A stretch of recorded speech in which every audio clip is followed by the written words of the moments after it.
Selamat pagi sahabat Alkitab. Marilah kita memulai hari ini dengan perenungan firman Tuhan. Bacaan Alkitab kita hari ini berasal dari kitab 1 Raja-Raja pasal 1 ayat 38-45. Lalu pergilah Imam Zadok, Nabi Natan dan Benaya bin Yoyada bersama orang Kreti dan orang Pleti. Mereka menaikkan Salomo ke atas bagal betina Raja Daud dan membawanya ke Gihon. Imam Zadok mengambil tabung tanduk berisi minyak dari dalam kemah dan mengurapi Salomo. Kemudian mereka meniup sangkakala dan seluruh rakyat berseru, "Hidup Raja Salomo!" Seluruh rakyat lalu mengiringinya sambil meniup seruling dan bersorak-sorai dengan gembira, sampai bumi seakan-akan terbelah oleh suara mereka.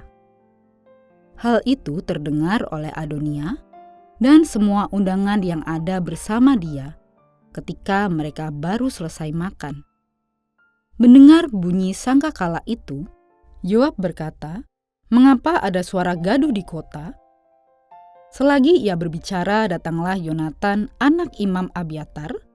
Lalu Adonia berkata, "Masuklah, sebab engkau seorang satria, dan tentu engkau membawa kabar baik."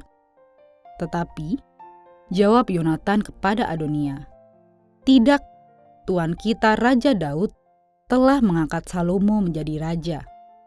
Imam Zadok, Nabi Natan, dan Benaya bin Yoyada dengan orang Kreti dan orang Pleti telah diutus raja menyertai Salomo. Mereka menaikkan dia ke atas bagal betina raja.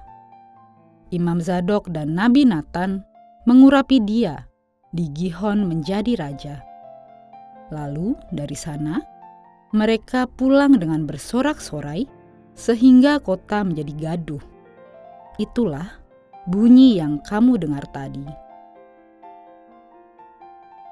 Raja Daud menampilkan diri sebagai seorang raja yang berkuasa dan bijaksana, meskipun dalam kondisi fisik yang sudah lemah. Ia tetap dapat menghadapi masalah yang ditimbulkan anaknya dengan bijak dan penuh kecermatan. Daud mengutus orang-orang kepercayaannya, yaitu Imam Zadok, Nabi Natan, Panglima Benaya, dan para pengawal pribadinya, orang Kreti dan Pleti, untuk menjalankan perannya dalam rangkaian prosesi pelantikan Salomo.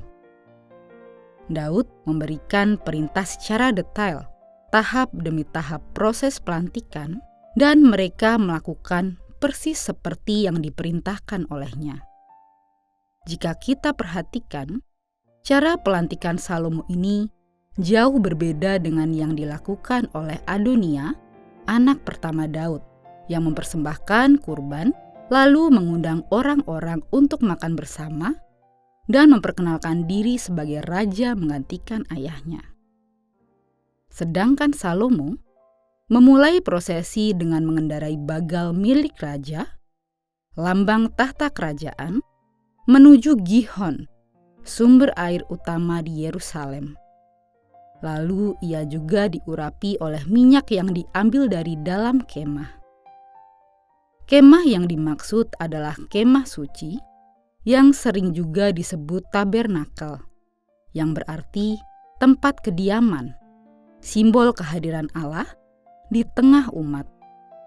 Kemudian Salomo diurapi dengan minyak di atas kepala, menandakan bahwa ia telah resmi menjadi raja. Artinya, ritual yang dijalani oleh Salomo sangatlah sakral dan juga spiritual, seolah-olah menggambarkan persetujuan dari Allah dan pengakuan dari seluruh umat Israel. Alkitab bahkan mencatat bahwa suara kesukacitaan umat membuat bumi seolah-olah terbelah. Pada sisi lain, kita menjumpai Adonia dan pendukungnya keheranan atas keramaian yang terjadi di luar tempat pertemuannya. Ia berharap akan mendapatkan kabar baik dari Yonatan, anak Imam Abiatar. Tapi yang diterima adalah sebaliknya. Ia harus menerima fakta yang memalukan. Baru saja ia meninggikan hati dan memperkenalkan diri sebagai raja menggantikan ayahnya, namun dalam waktu sekejap dipatahkan oleh pengangkatan Salomo dengan berbagai prosesi yang sesuai dengan tata cara yang berlaku saat itu.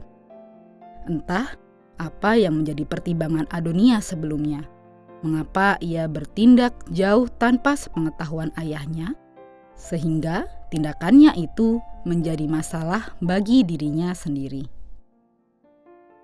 Adonia melewatkan hal penting tentang makna menjadi seorang raja bagi umat Israel.